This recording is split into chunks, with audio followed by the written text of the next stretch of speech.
Thanks, Dr. Damrose, and thanks for everyone here as well as everyone on Zoom. I hope everyone is coming off of a great Academy meeting for those who attended, and you're still in a place where you're going to listen to more presentations. So again, I'm really excited to talk to everyone tonight. No really relevant disclosures to report as related to this work. I would be remiss to not start by talking a little bit, of course, about the larynx, which is where myself as well as the Division of Laryngology spends much of their time. So we know that the larynx is situated in this really interesting location between the divergence of both the upper and lower respiratory tract. It coordinates breathing, coughing, swallowing, and primarily in humans and voice production. Since I've been here 8 years now, again, hard to believe, most people know what I seek to do, both research-wise as well as clinically, is to use techniques from both the basic as well as clinical sciences to improve the prevention and management of voice disorders. Admittedly, voice disorders, though, is an incredibly broad category. It can really encompass a wide range of voice disturbances. So to really better understand where my focus lies, we can break down voice disorders into kind of three primary causes: organic-based causes, functional causes, and psychogenic causes. But in reality, of course, there's going to be pretty significant overlap within these three realms. Where I primarily lie is in the area of going to be then these organic-based voice disorders. So organic disorders are caused by some sort of physical or physiologic cause to the organ or damage to the tissue. And then the organic category can actually further, at that point in time, be divided into then structural or neurologic-based type disorders. So the structural-based disorders is going to be primarily where my basic science research focus lies, trying to understand laryngeal epithelial and mucus barrier biology and how that contributes both to regeneration and then remodeling in vocal fold disease. And this is primarily what most people in the department have heard me present about over these past years. However, we also have a pretty significant focus on neurologic-based organic voice disorders. This is specifically neurolaryngological type disorders. And we've been very interested with other members of the Division of Laryngology, particularly Dr. Sung, to develop novel interventions for, again, neurolaryngological-based disorders with a particular focus then on essential vocal tremor. And that is really what I'm going to be sharing with you all today. So to kind of give you a brief overview of what we're going to be focusing on today, is I'm going to begin with a little bit of an introduction about essential vocal tremor and the current treatments that we're using in the clinic. Then I want to talk a little bit about deep brain stimulation and how that may apply also to our system of movement disorders in the larynx. We'll then go on to talk about what our research objectives and outcomes have been over the past 6 years that we've been working on this program, as well as summary and future directions, and hopefully a call for people to get involved. So let's begin by talking about essential vocal tremor. Essential vocal tremor is involuntary movement or oscillation of the muscles in and around the larynx. This is actually an action-based tremor that occurs both during respiration as well as speech tasks. In other words, this is non-task specific, unlike one of the other common movement disorders of the larynx, laryngeal dystonia. This is more commonly seen in females as well as individuals over 60 years old. However, it can affect young adults all the way through the elderly. This is an example of what essential vocal tremor may look like in a female patient. Well,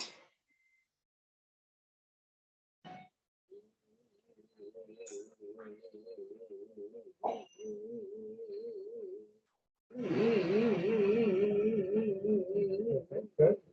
And breathe. And then Dr. Sung's voice, thank you.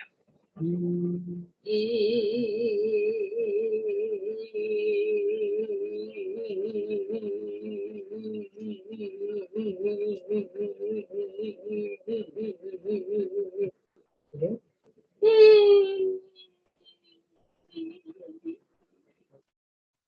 So some things that I'd like people to notice about that video is I just said involuntary movement of muscles in and around the larynx. In most situations, this is not just the vocal folds themselves oscillating. It's muscles of the pharynx, it's the entire larynx globally. It could be the palate, it could be the base of tongue. So again, in these patients, this often is more of global involuntary movement as opposed to sometimes isolated to a single location within the larynx.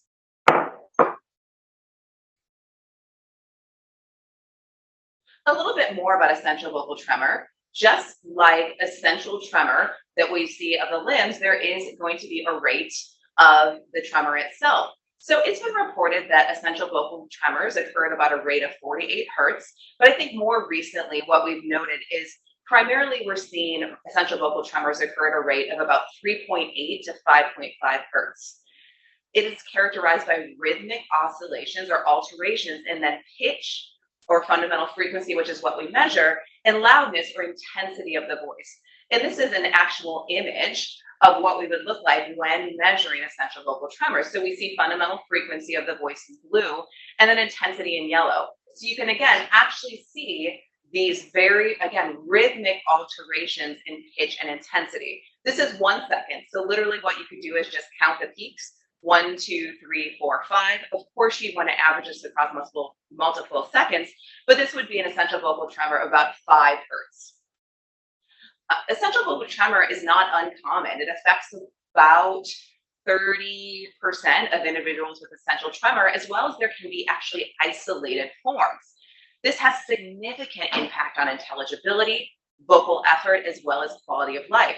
These patients are coming into our clinic very upset about this problem.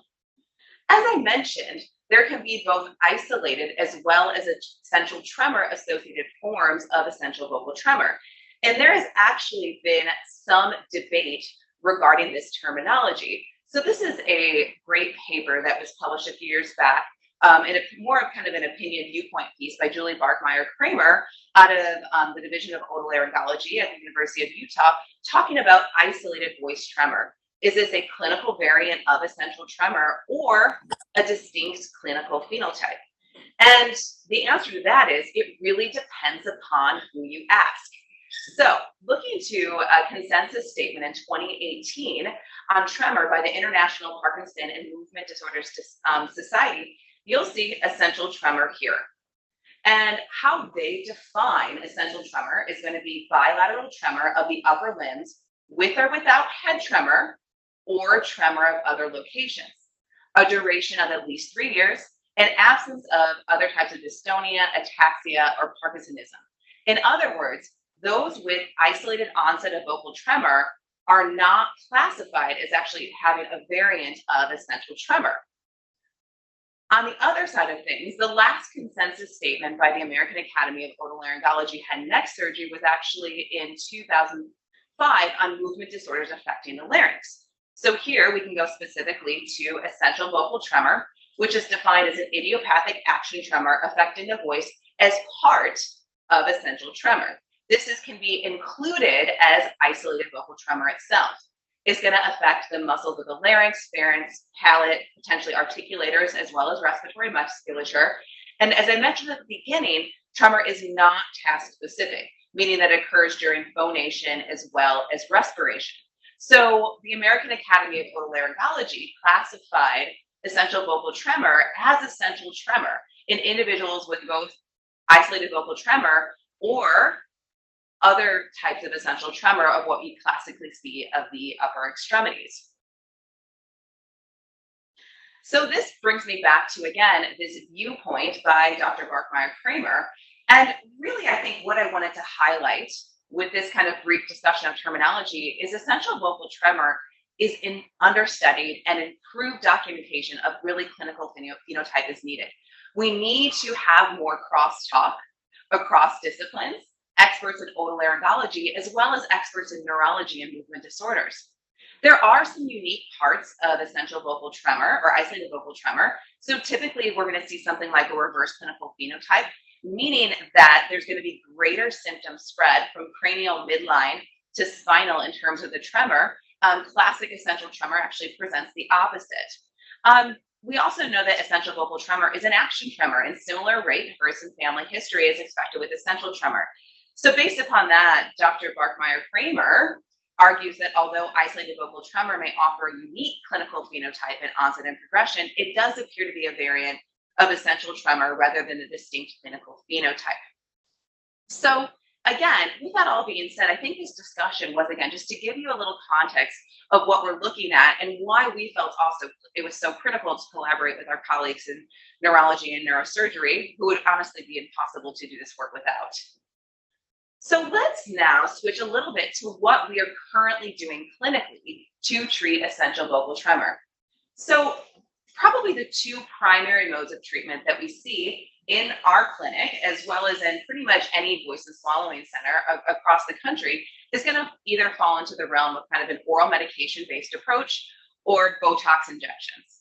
So, in terms of what we know about oral medication, there have been variable reports of patient self-improvement with medications primarily including propranolol, which is a beta blocker, and primidone, which is an anticonvulsant. So again, these are being used regularly to treat essential tremor, being experimented with in terms of essential vocal tremor, but again, very variable improvements in the realm of sometimes just 20 to 40% improvement. There has been also some research on essentially ethanol octanoic acid treatment, and we have seen tremor magnitude objectively significantly reduced with this, but auditory perceptual ratings as well as patient self-report of voice handicap does not change with this treatment. In terms of Botox-based ingestions, this has been researched relatively consistently, though not always as robustly as we may like it. So the important part about Botox treatment is this needs to be optimized by individualizing treatment based on tremor directionality. I showed you in that first video that when you look at a larynx of someone with essential tremor, it is typically not a single structure oscillating. We may see the vocal folds, the false vocal folds, the larynx globally moving, the pharyngeal walls. So these type of things have to be considered when our physician colleague, when my physician colleagues, many of you are physicians here, are considering when and where to inject Botox. So there has been shown some benefit of Botox to the false vocal folds, the true vocal folds, as well as actually the strap muscles, depending upon if there's a lot of vertical movement of the larynx.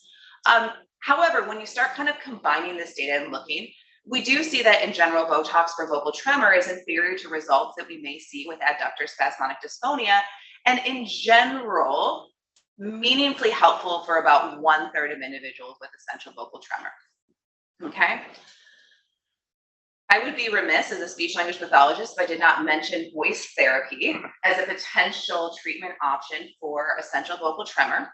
And I did actually an update of this review of literature today, and there has still literally only been a single paper published on any sort of effectiveness of voice therapy for essential vocal tremor. And this is because we have historically believed that voice therapy is not effective for vocal tremor. And we're right in a sense, is that often a goal of voice therapy is to reduce the size of lesion, things like that. We cannot make a tremor go away with voice therapy. With some modifications of, let's say, pitch, loudness, how fast we speak, how slow we speak, we can actually help people reduce the perception of vocal tremor, as well as reduce the effort that they're creating for speaking. So I do regularly do therapy for patients with essential vocal tremor, but with a lot of education of what I'm actually trying to do and what to expect from voice therapy. And again, we are not getting rid of the tremor here. We are teaching people to work with it as opposed to against it. And what I've found over the years doing this is that the more severe the tremor is, the less effective behavioral modifications are, okay? So hopefully what you got by that is there are things that we can do, but we truly don't have any great evidence to support any specific treatment method at this point in time. And this was recently reviewed on this paper that's currently in press in the Journal of Voice. And their conclusion was, and I agree, is that we really need more well-designed prescriptive treatment studies to help better understand the efficacy as well as potential adverse event profile of different modalities in order to tailor treatment for essential vocal tremor patients. And also, hopefully too, that there is a lot more out there that we could potentially be doing for these patients, which then leads me into the primary focus of what we're going to be talking about today, a little bit about deep brain stimulation. So deep brain stimulation, for those that are not familiar, is a non-destructive surgical option that involves the placement of electrodes into one, either unilaterally or bilaterally, into the basal ganglia. Okay. This is a well-known, effective surgical treatment for medication refractory essential tremor, meaning that those essential tremor patients who are not showing meaningful improvements with those medications, some of those medications that we talked about, deep brain stimulation is a very real option for these individuals. The surgery itself can be performed with the patient awake, which actually includes intraoperative testing during electrode placement to determine optimal placement of the deep brain stimulating electrodes, or it can be performed while the patient is asleep with detailed MRI-based kind of studies prior to the surgery to determine, again, the optimal placement. There are several different targets for essential tremor. This is not a single one-size-fits-all approach. Probably the three most common targets that we're seeing for essential tremor are going to be the VIM, the ventral intermediate nucleus of the thalamus, which is kind of the most classical approach for essential tremor. There also can be approach to the posterior subthalamic area, including the caudal zona incerta, as well as the subthalamic nucleus. And a lot of this is going to be, well, what I've learned with working with my neurosurgery colleagues and neurology colleagues of the year is a lot based upon sometimes where you've trained, okay, kind of what your standards of practice at your facility, but we are seeing placement in all three of these areas. So the question is then, what do we know about deep brain stimulation and essential vocal tremor? There has been a very slow trickle over the years that DBS of the VIM and the PSA is potentially beneficial for treating essential vocal tremor. Again, this has been kind of a slow trickle of studies, ever since about 2004, with I think more of a consistent stream of studies over the past several years. However, some very common limitations of these studies is that they are primarily based on retrospective findings. They are reliant solely on post-operative essential vocal tremor assessments. So essentially kind of asking people after their surgery is, hey, you know what, I think your voice sounded a little shaky. Does it feel better? And again, really only includes subjective perceptual ratings. Voice production is multi-parametric. And it is our job as voice specialists to make sure we treat the voice that way. So it is multidimensional. It includes a combination of physiologic, biomechanical, as well as aerodynamic mechanisms that eventually produces an acoustic output that is then perceived by the auditory system. Therefore, evaluation of treatment effectiveness should also require a multi-parametric based voice assessment. So this leads to the work that Dr. Sung, myself, as well as our colleagues in neurology and neurosurgery have been working to do, which is to evaluate the effectiveness of awake VIM DBS for the treatment of essential vocal tremor using, again, this multi-parametric voice assessment. This is our very, very general and non-detailed experimental protocol, but again, we're talking about needing both pre as well as post-operative DBS assessments. So what we've been working to do with these patients is doing, again, a pre-operative DBS assessment. So before their surgery, what does their larynx look like? What does their voice sound like? I've then been going into the operating room for these patients and doing detailed voice assessment during the awake intraoperative stimulation testing to see if we could also detect improvements intraoperatively, like they're able to detect improvements intraoperatively with movement of the upper extremities, okay? And of course, then been working to do then post-operative DBS assessment. Again, because voice production is multi-parametric, we've been doing physiologically based assessments using laryngeal imaging, acoustic assessments, perceptual ratings, as well as asking patients their self-perception regarding potential improvements with vocal tremor following DBS treatment. we were able to collect all of these factors pre and post DBS assessment. And of course, then because of the limitations of intraoperative being in surgery, we primarily focused on acoustic assessment as well as then perceptual ratings when we were actually in the surgery for these patients. So I've said multi-parametric voice assessment for essential vocal tremor multiple times. So what does that actually mean? Well, multi-parametric voice assessment is going to differ depending upon the actual type of voice disorder. So when we are doing physiologic assessments, we are doing laryngeal imaging of oscillation severity, okay? So we are doing nasolaryngoscopy and looking at all these structures that might be moving and rating it on a severity scale, and I'll tell you more about that shortly. We are also doing acoustic assessments. So measures of things like what you might have heard of as jitter or shimmer, which is kind of corresponding more to hoarseness and breathiness, those type of parameters are going to be much less useful for these patients. Instead, we want to look more at the rate and extent of fundamental frequency as well as intensity modulations. We actually want to measure the tremor itself. We also do perceptual ratings. So again, listener perception of tremor severity. Does the voice sound less tremulous? Does the voice sound less shaky? And of course, we want to ask the patients how they are feeling about their voice. So we use a fairly standardized scale, the VHI-10, as well as a patient global impression of change score. So before we get into these in a little detail, we primarily do use sustained vowel phonation for this. And that's because vocal tremor is most notable as well as most easily measured during sustained phonation as opposed to connected speech.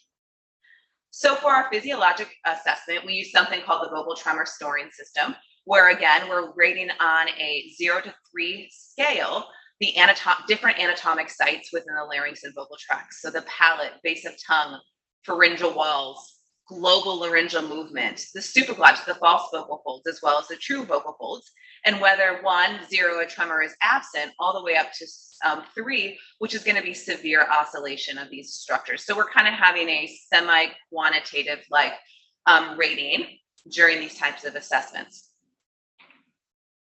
We're also going to be doing acoustic assessment, meaning that we are recording in speech analysis-based programs audio signals.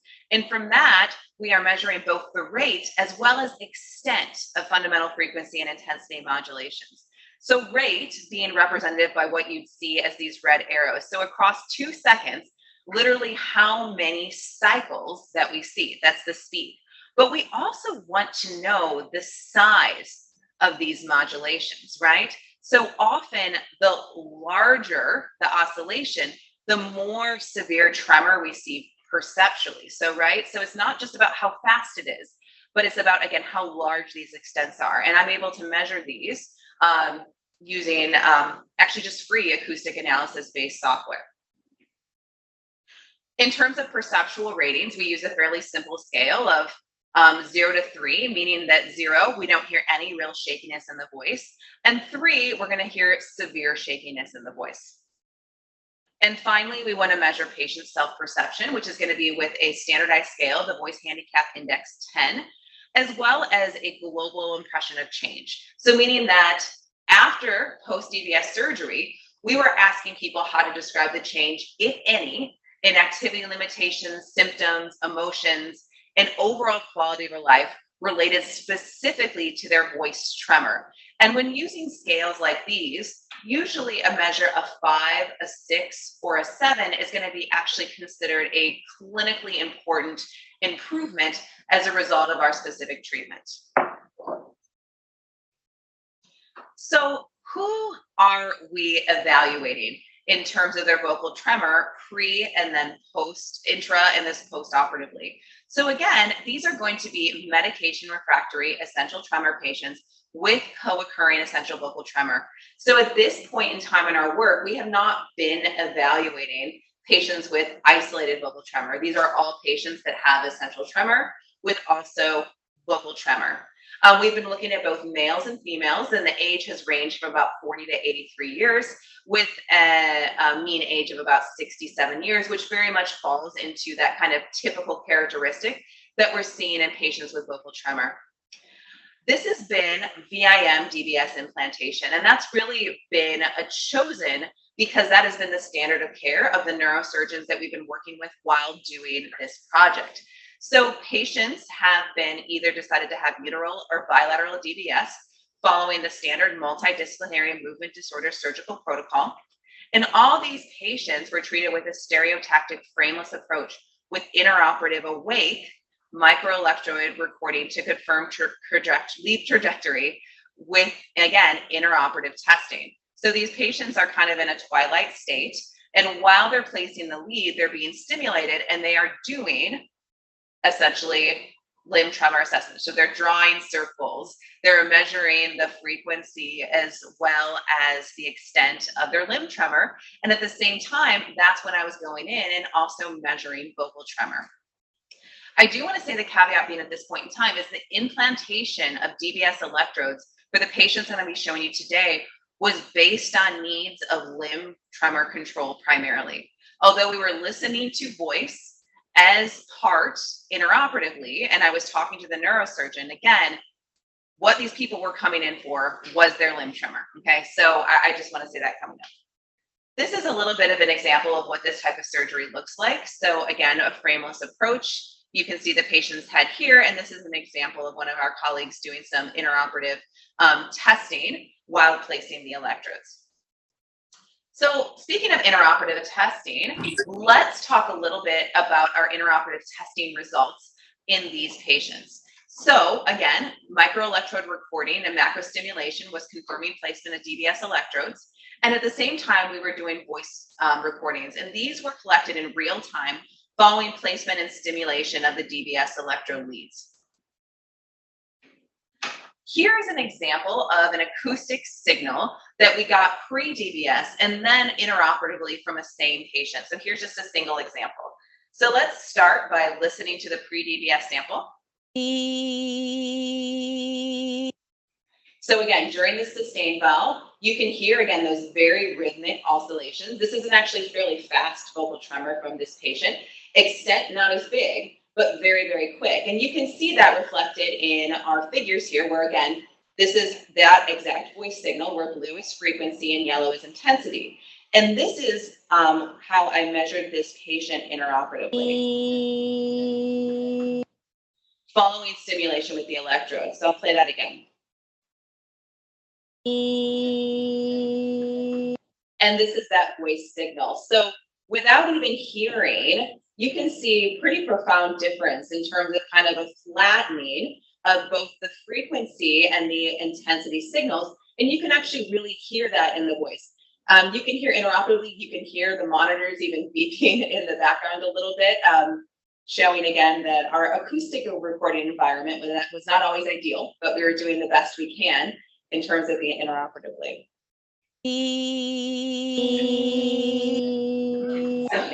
There we go. So when we go in and we start measuring the data, this is a little bit what it looks like. So what I have here kind of along the top is the rate modulation and then extent modulation. So again, rate being speed and extent being size. And then along the y-axis, we see kind of the frequency graphs on the top and the intensity graphs on the bottom. And what we tend to see in terms of extent modulation goes down intraoperatively pretty significantly when we look at frequency. And in terms of intensity, we seem to see a change in rate modulation. And where we see the stars is significant. So in other words, we are seeing changes in acoustic parameters intraoperatively related to both frequency and intensity, as well as rate and extent. We also did a listener perception. And what we found that DBS does reduce listener perception of tremor severity intraoperatively. And we did 2 sustained valves to collect multiple information. So remember, EVT's tremor severities can be rated from 0 to 3. Primarily, we're rating it about a 2, a moderate tremor. And then we were going down to 1, again, intraoperatively with that immediate stimulation of the electrode. So what have we learned so far about what we can do intraoperatively? Well, one, we've determined that we're successfully able to quantify the immediate effects of VIM DBS on acoustic and processional assessments of essential vocal tremor. The voice recording procedure was quick, it was simple, and it really required no special arrangements during surgery and probably increased the duration of the whole surgery by less than 5 minutes. We're able to do this incredibly quickly. And also, too, that perceptual evaluation alone may not be adequate to judge immediate improvements in essential vocal tremor. The reason I say this is because not often, or most often is that there are not people kind of trained in the room to listen to vocal tremor, right? So I come in from a place of this is what I do clinically all the time. And so I think a lot of times we have people in the room saying, well, is the voice shaky? Was it shaky? Is it less shaky? I'm not sure. But if we're able to do these really fast and quick acoustic-based analyses, that could be a tool that can be added into the toolbox that doesn't really require kind of subjective or perceptual ratings. So moving now to our post-operative data. So for this, again, this is kind of the whole shebang that we were able to collect here. So we had the physiologic assessments, pre and post DBS, acoustic assessments of voice, perceptual ratings, as well as the patient self-perception, okay? So that we did have a range post DBS surgery, and this was a lot because of sometimes patient transportation issues and getting able to get into the clinic for these post-operative assessments. So the post DBS assessment ranged from about 4 to 24 weeks. And mind you, again, that patients had already completed post-operative DBS programming. And these programming parameters were primarily optimized, again, for limb tremor during these programming sessions, all right? And this was, the programming session was always done before our vocal tremor assessments to kind of optimize tremor suppression and minimize side effects, again, related primarily to essential tremor. So let's begin by taking a look at the results of some of these physiologic-based assessments. So here is another one of the patients that we saw, and here's his laryngeal exam pre-DBS.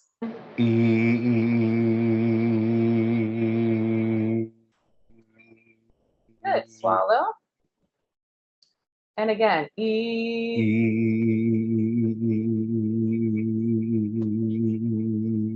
Good. All right, I'm gonna get a little bit closer. Sure. Let's hear again. Good,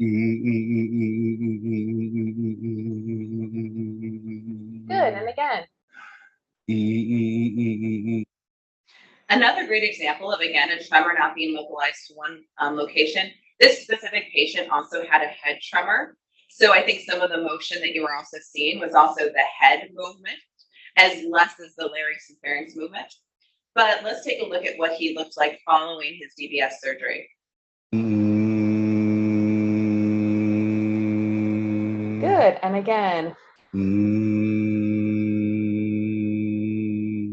Good, all right. And again. So pretty profound difference in terms of what we're seeing in the larynx. We're also, in terms of the head tremor too. And again, we're not clearly looking directly at the head here, but you can see there's much just less motion of the camera in general. And perceptually, again, you can hear this too. Here's a little more, this next image is perhaps, it's always great to see kind of some of the best images, right? But this one is a little bit more nuanced. This is actually a palatal tremor of one of our patients. And then this patient was interesting because perceptually, she probably had the most mild vocal tremor, but we could see the tremor really in her palate.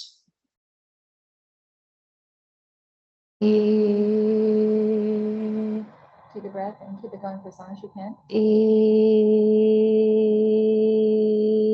So again, you can see some of that rhythmic motion of the soft palate. And here is what the palate looks like following surgery. And again. Good. So a little more nuanced again, maybe a little bit of shakiness, but overall, I think a reduction. So when we then look at all the data combined, so remember we were using this thing called the vocal tremor scoring system, 0 to 3 scale, which is along the y-axis, and then along the x, you can see the different sites in which were rated, and all rated blindly by expert observers, so they didn't know the patients or what they were looking at. And we saw significant reductions in the severity of vocal tremor oscillations in the palate, the larynx globally, meaning that up and down motion, the supraglottis, as well as the true vocal folds, primarily going from sometimes scores of ranging from 1 to 2, all the way down to kind of 1 or even less than that, close to 0. Looking at now some of our acoustic assessments pre and post DBS. So we've now seen these images a couple times now, where this is an actual kind of raw voice signal, where we see blue lines are the fundamental frequency and yellow line is vocal intensity. So let's listen to what it sounds like pre DBS for this specific patient.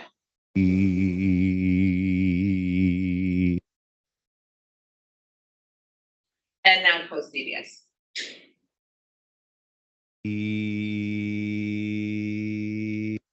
So again, fairly profound changes that can be observed, again, without even listening, just looking at the acoustic signal. I think that, for a patient like this, it would be very difficult to measure any sort of frequency or an intensity modulations. So this is, again, kind of looking at compiling of the data. And what, again, this figure is going to show is that DBS reduces both the rate as well as extent of fundamental frequency and intensity modulations. We did also some preliminary analysis with our colleagues in neurosurgery to figure out a little bit more about location of the DBS lead and whether we see any relationship between lead as well as acoustic voice outcomes. So for this, what our colleagues did was measure the distance between each lead and then the midline in the anterior commissure, posterior commissure plane, okay? And we did that with a program called Brain Lab, and they were able to kind of reconstruct this. And really what we're seeing here and what this shows is that better essential vocal tremor control was actually achieved with increased laterality of left VIM stimulation. So this is kind of one of also the first times in the literature we're showing that there could be and likely is a relationship between where the lead is ultimately placed and essential vocal tremor outcomes. Moving then to perceptual assessments, again, we saw overall reductions in kind of listener perception of tremor severity. Interestingly, this was actually only significant for the sustained eval and not the sustained alval. And finally, we also looked at patient self-perception. We found that DBS improves self-perception of essential vocal tremor symptoms, as well as reduces voice handicap. So we can see here from this figure in the PGIC, which is a patient global impression of change, that most of our patients rated their kind of improvements in their tremor symptoms as a 5, 6, or a 7, meaning, again, a clinically important improvement for them. And we saw overall significant reductions in VHI-10 scores from pre to post DBS. And this is actually, to me, I think the VHI-10 score is fairly impressive because a lot of our patients were actually retired, they weren't working, they didn't have a lot of high demands, but were still experiencing a lot of voice handicap that they really did feel like improved following their surgery. So our post-DBS summary is, so post-VIM DBS, we saw improvements in physiologic, acoustic, perceptual, and patient self-perception of vocal tremor. These results do support a potential benefit of DBS for the treatment of essential vocal tremor. And we also have some preliminary results on lead location and essential vocal tremor outcomes. There, of course, to any study has to be some limitations that we should acknowledge and hope to then continue to address as we move forward. As I said at the beginning, voice analyses were not considered when chronic implant position was chosen. That was out of the purview of our IRB at this point in time. But as we get more data, I think some of these things may be able to change. Essential vocal tremor was reduced, admittedly, but not eliminated, though we do feel like it was reduced in a meaningful way. And the real long-term outcomes are still unknown. So 1 year, 5 years. There has been some evidence in the limb literature that the further we go out, sometimes the less effective the stimulation is. So we need to look at that in terms of voice also. And finally, there can be adverse speech effects, including stimulation-induced dysarthria, that need to be considered. Stimulation-induced dysarthria tends to be much more abundant in deep brain stimulation treatment for Parkinson's disease, much more so than essential vocal tremor. But if patients, in a sense, are overstimulated, we can see a spastic type dysarthria as well as speech struggle. So we have to be able to balance improvements in vocal tremor, but not giving them, the patient, another speech disorder. And a lot of this comes from programming of the DBS device. So this is where then our working with our collaborators in neurology, who are primarily doing the programming, is also really critically important. So to wrap things up, there is so much that we have left to do in this arena, and we're truly just getting started. There needs to be further investigations, and which we're doing now, the impact of alternative DBS sites on EDT. Remember, we just talked about VIM today, but there's these other sites that are also being used. We need to do that long-term follow-up, and we need to do more about optimization of DBS lead locations and programming parameters for essential vocal tremor. And again, these are things that are happening now. Further comparisons of unilateral versus bilateral stimulation is also really important. So again, some people are just getting unilateral stimulation.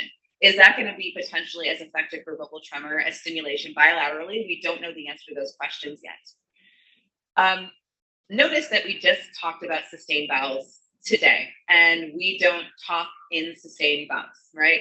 We don't talk all like this all the time, right? We actually have connected speech. So one of the things that Michael Belsky and I are doing right now is going back to some of the data that we have and trying to look at outcomes of DBS and connected speech more specifically. So I think that that's a really important clinical question that we need to know, because if people do not feel like their voice is getting better in connected speech, then what's the point? Because that's, again, ultimately how we talk. So we're literally looking at those data right now. And finally, there are a lot of other neurosurgical treatment options that are also being used to treat vocal tremor. Focused ultrasound is one of these options. There's also other non-invasive options like vibrotactile stimulation. And these are all happening, as well as happening here at Stanford. So we've been in contact with a lot of these researchers to talk about, again, can we put vocal tremor into this? Can we start assessing the voice here too? Because I think that there is a lot out there to better treat these patients.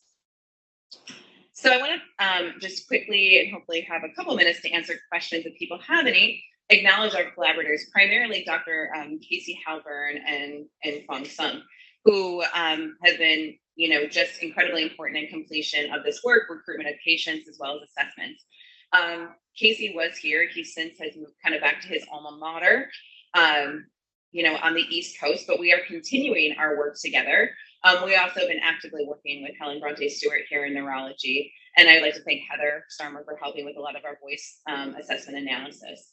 Acknowledging funding sources here, and want to, again, say thank you